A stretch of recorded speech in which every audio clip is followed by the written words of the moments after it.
I have a client named Omar Hidalgo whose case just settled for $994,000. This is a man who came to me and said he had been rear-ended by a tow truck at a relatively low rate of speed, and he had developed severe low back pain with associated radiculopathy.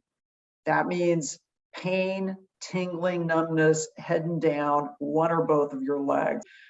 He said, nobody will take my case because I show him photographs of my car and there's very little damage, but I never had this problem before. I've developed this horrendous pain. Nobody's diagnosed it. I can't find a lawyer. I knew in my heart, after I talked with him at length and I evaluated the evidence, that I thought there was a connection there.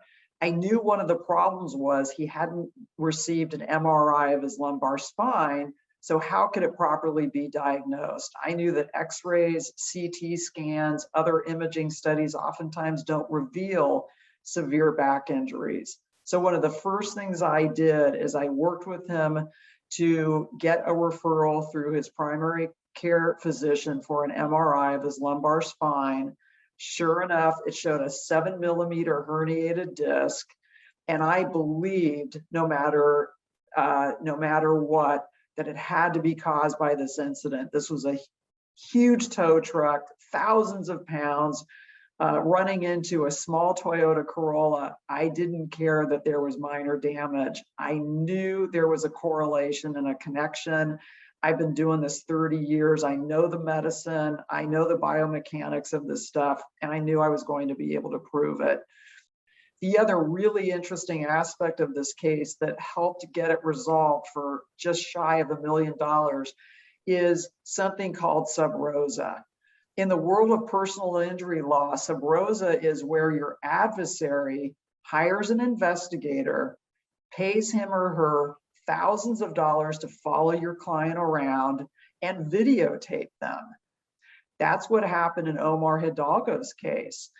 I discovered shortly before trial that my adversary had tapes of my client, and that was why they weren't paying the money to settle it. I couldn't figure out what the disconnect was. Why aren't they settling this case? Why aren't they throwing a lot of money at it? Why are they going to try this case? Well, I obtained these tapes.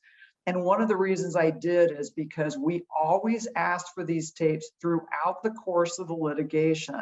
A lot of plaintiffs' lawyers ask for them once, and they forget to follow up and ask for them shortly before trial. They just forget to do it, and then you don't get them, and then they spring them on you at trial, and it can potentially tank your case.